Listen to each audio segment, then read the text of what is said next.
여러분, 혹시 그냥 소고기 덮밥, 규동 한 그릇이라고만 생각하셨나요? 오늘 우리가 함께 살펴볼 이야기는요, 이 덮밥 한 그릇에 담긴 정말 드라마틱한 생존기, 바로 요시노야입니다. 여긴 단순히 맛있는 음식을 파는 곳이 아니에요. 어떤 위기가 닥쳐와도 절대 꺾이지 않는 아주 강력한 철학으로 정의되는 브랜드죠.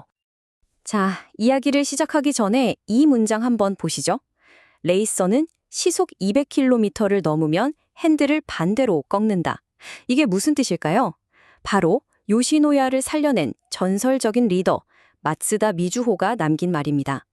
회사가 미친 듯이 질주할 때 어떻게 정반대로 핸들을 꺾어서 살아남았는지 그 비밀이 여기에 다 담겨 있어요. 그럼 요시노야의 뿌리를 한번 찾아가 볼까요? 모든 위대한 이야기가 그렇듯 그 시작은 아주 작고 소박했습니다. 고객들과의 아주 단순하지만 정말 강력했던 약속. 그 모든 게 바로 이 시끌벅적한 어시장에서 시작됐거든요. 한번 상상해 보세요. 새벽부터 쉴 틈 없이 바쁜 어시장 상인들. 이 사람들한테 필요한 게 뭘까요? 바로 스피드죠. 앉아서 느긋하게 식사할 시간이 없잖아요. 빠르고 든든하게 한 끼를 해결해야 했습니다. 바로 이 시장의 정신, 이 리듬이 요시노야의 정체성을 만든 겁니다. 이게 바로 요시노야의 시작점이었어요. 그래서 나온 게 바로 이 세 단어입니다. 하야이, 야스이, 우마이. 빠르고 저렴하고 맛있다. 이게 그냥 마케팅 문구가 아니었어요. 손님들과의 약속이었고 매장을 운영하는 원칙이었죠. 그리고 바로 이 철학이 요시노야를 엄청나게 성장시켰고 나중에는 아예 회사의 DNA가 되어버립니다. 그런데 말이죠. 성공이 너무 커지면 어떻게 될까요? 그 성공을 만들어준 가장 중요한 원칙들을 슬슬 잊어버리게 되면요? 네, 바로 그 일이 일어납니다.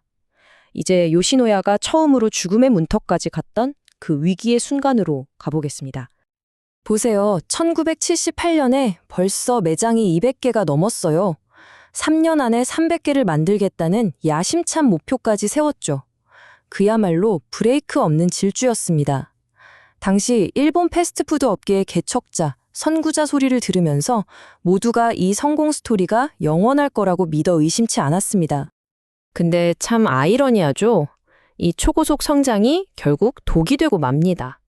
빚내서 무리하게 매장을 늘리고 돈 아끼려고 고기 품질은 떨어지고 프랜차이즈 매장마다 맛이랑 서비스는 제각각?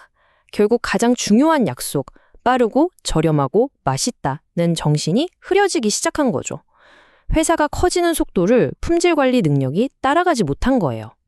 그리고 결국 1980년 7월 요시노야는 하산을 선언합니다.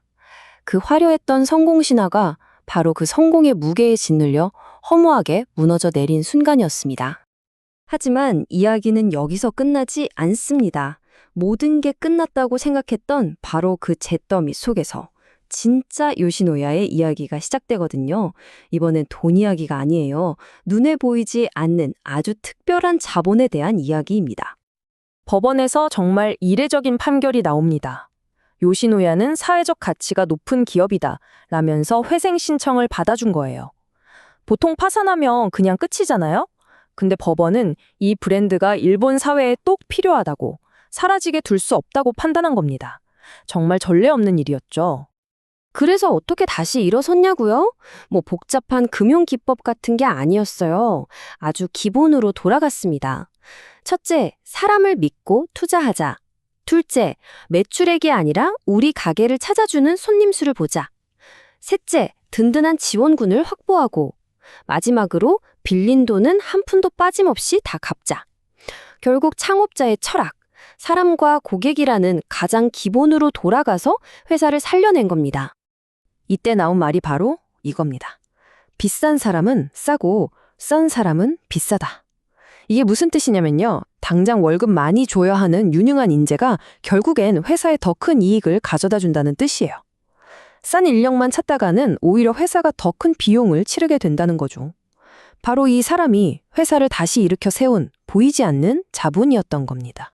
자, 이렇게 요시노야는 스스로의 실수를 딛고 멋지게 부활했습니다. 이제 꽃길만 걸을 것 같았죠? 하지만 이번엔 내부가 아니라 외부에서 회사의 존재 자체를 위협하는 거대한 위기가 덮쳐옵니다. 생각해보세요. 규동 가게에서 규동을 팔 수 없게 된다면? 이게 말이 되나요? 2004년에 바로 그 일이 실제로 일어납니다. 광우병 파동 때문에 미국산 소고기 수입이 전면 금지되면서 요시노야는 간판 메뉴인 규동 판매를 중단해야만 했어요. 그 기다림이 무려 2년 8개월이나 이어집니다. 그동안 돼지고기 덮밥이나 카레 같은 다른 메뉴를 팔면서 버텼죠. 정말 끝이 보이지 않는 터널이었을 거예요. 회사도 그리고 요시노야의 규동을 사랑했던 고객들도 모두가 기나 긴 기다림의 시간에 견뎌야 했습니다. 브랜드의 저력과 고객의 믿음이 시험대에 오른 거죠. 그렇게 모두가 지쳐가던 어느 날이었어요. 본사로 익명의 소포가 하나 배달됩니다. 열어보니 세산에 현금 200만 원이 들어있는 거예요. 하지만 진짜 중요한 건 돈이 아니었습니다. 바로 함께 들어있던 이 쪽지 한 장. 다시 요시노야의 규동을 먹을 날을 기다리고 있습니다. 이 한 문장이요, 회사 전차를 울렸습니다. 아, 우리를 기다려주는 사람들이 있구나. 이 메시지 하나가 규동을 되찾기 위한 싸움을 계속할 수 있는 엄청난 힘이 되어준 거죠. 참 신기하죠? 이런 엄청난 시련들을 겪고 나니까 오히려 요시노야의 핵심 DNA는 더 단단해졌습니다. 이걸 보면서 깨닫게 된 거예요. 아, 우리는 그냥 소고기 덮밥 하는 회사가 아니구나. 이 브랜드의 본질은 레시피 그 이상에 있다는 걸 증명해낸 셈이죠. 그래서 빠르고 저렴하고 맛있다는 약속도 시대에 맞게 진화합니다. 예전엔 그냥 무조건 빨리 나오는 게 중요했다면 이젠 고객의 시간을 소중히 여기는 것으로 의미가 바뀌고요. 그냥 싼 게 아니라 가격 대비 훌륭한 가치를 주는 것으로, 똑같은 맛이 아니라 진심이 담긴 서비스와 좋은 재료로 그 의미가 깊어진 거죠. 핵심 정신은 지키면서 시대의 흐름에 맞게 계속 발전한 거예요. 결국 이게 바로 요시노야 DNA의 정체입니다. 어떤 위기에도 다시 일어서는 회복 탄력성, 고객과의 끈끈한 유대감, 그리고 사람에 대한 투자. 회사의 진짜 가치는 눈에 보이는 제품이 아니라 그 제품을 만들어내는 보이지 않는 문화와 정신에 있다는 믿음. 이게 바로 요시노야의 DNA인 거죠. 가장 중요한 제품이 없어져도 회사는 살아남을 수 있을 만큼 강력한 DNA 말입니다. 그래서 여러분께 마지막으로 이 질문을 던지고 싶습니다. 한 회사의 진짜 가치는 과연 가장 유명한 제품에 있을까요? 아니면 그 제품을 잃고도 살아남을 수 있는 능력이 있을까요? 요시노야의 이야기는 우리에게 분명한 답을 보여주는 것 같습니다. 제품은 사라질 수 있어도 강력한 철학, 이 진짜 DNA만 있다면 어떤 위기든 이겨낼 수 있다는 것을요. 오늘 이야기 함께 해주셔서 정말 감사합니다.